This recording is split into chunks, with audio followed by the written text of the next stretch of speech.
Hey guys, welcome back. In this video we're going to change the brake shoes on the Kia Sorento. Okay, so the first job is, since we will be adjusting the back, so if we pull the handbrake or put it in gear, we're going to lock the back wheels, which are going to be up in the air. So we want a way of locking the front wheels to stop it from rolling forward. So the best way is to put a big chock up to the wheels, and that'll stop it rolling this way. And what we'll do is we'll put jack stands in underneath the back of it when it's all jacked up. So in order to do the drum brakes, we have to release all the pressure. So the first job is get the handbrake here, make sure it's down, pull back the little safety cover or the little boot.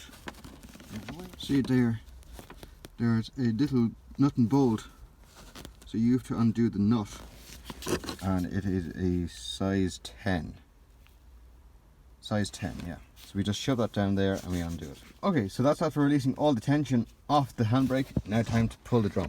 So the first step is to take off your wheel. The next step is to take a 14mm socket and we put it on top of the bolt just here. And we're going to break that free. And we do the same to the bolt on the bottom, which should release the caliper. Now with a decent screwdriver, we should be able to push off the caliper. And we're going to hang it up out of the way. Next we're going to move this little grommet or little bung just here. So put the screwdriver into the side of it and we should be able to wiggle it out. There we go. Okay, that's out. So we turn the brake drum or the brake disc.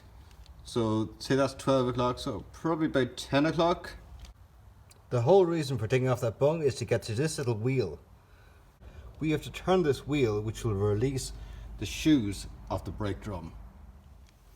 Okay, so we're going to move it from the inside, which is in here, and we're going to spin it out to the outside, which will release it.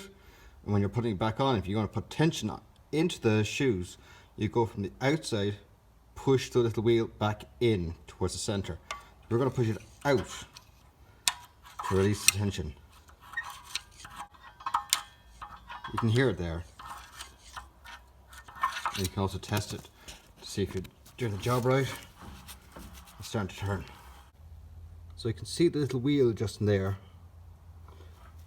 And we turn it on a bit more, you can see how many treads were left. So we have to wind that all the way in. And only then the drum will come off the center shaft.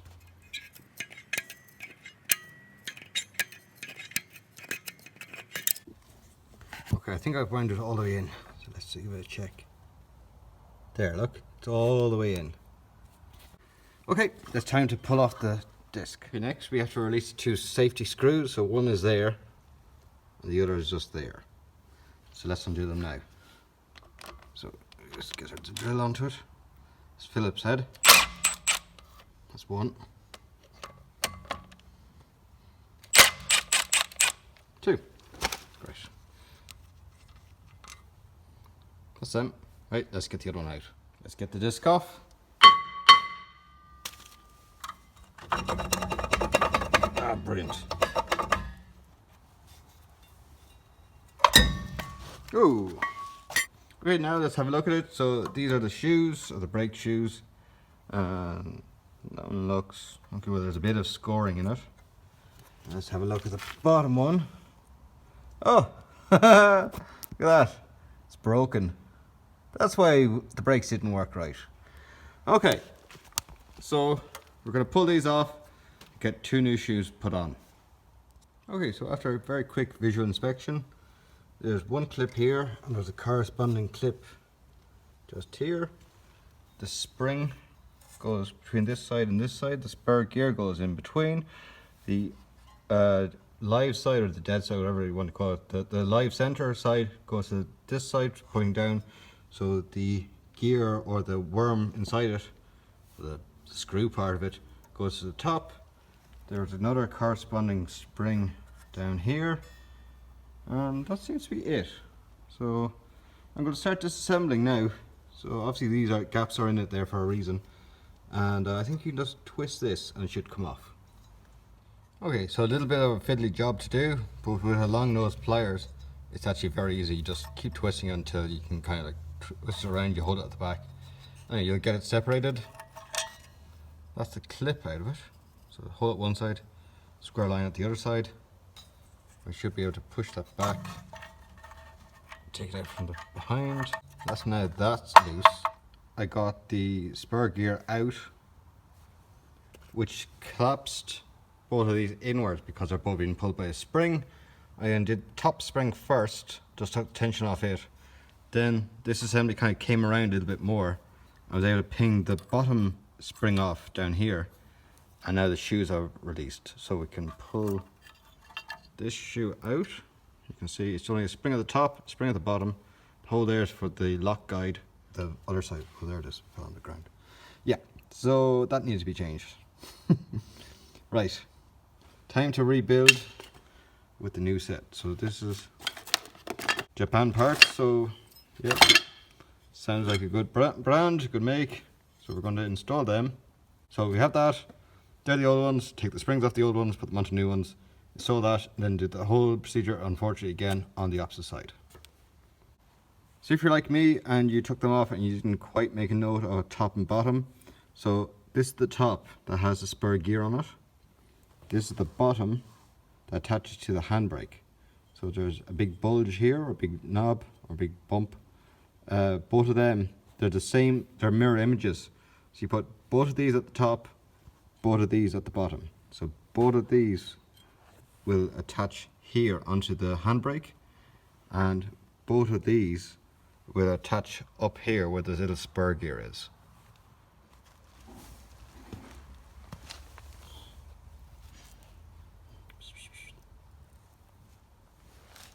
Okay, so after struggling with these damn brakes for about an hour, so a big thank you to the Kia Sorento 4x4 Off-Road Club on Facebook, and I put up how on earth you get these damn brakes on, and the problem I was struggling with was to get this brake shoe on, this brake shoe on, this here, which is the piece for the handbrake.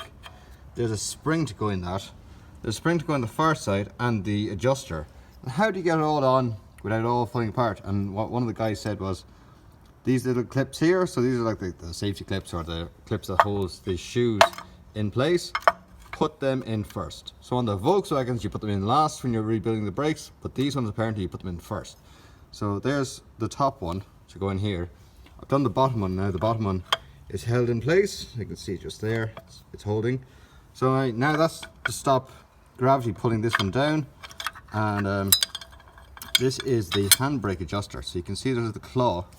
So when you fold it up, when you fold it up like that, there's an up arrow. That's an up arrow, not a down arrow. So when you put it in, so you see the claw fits onto it, and when it's all in, it should sit like that. So the arrow pointing up. If your arrow is pointing down, you put it in upside down.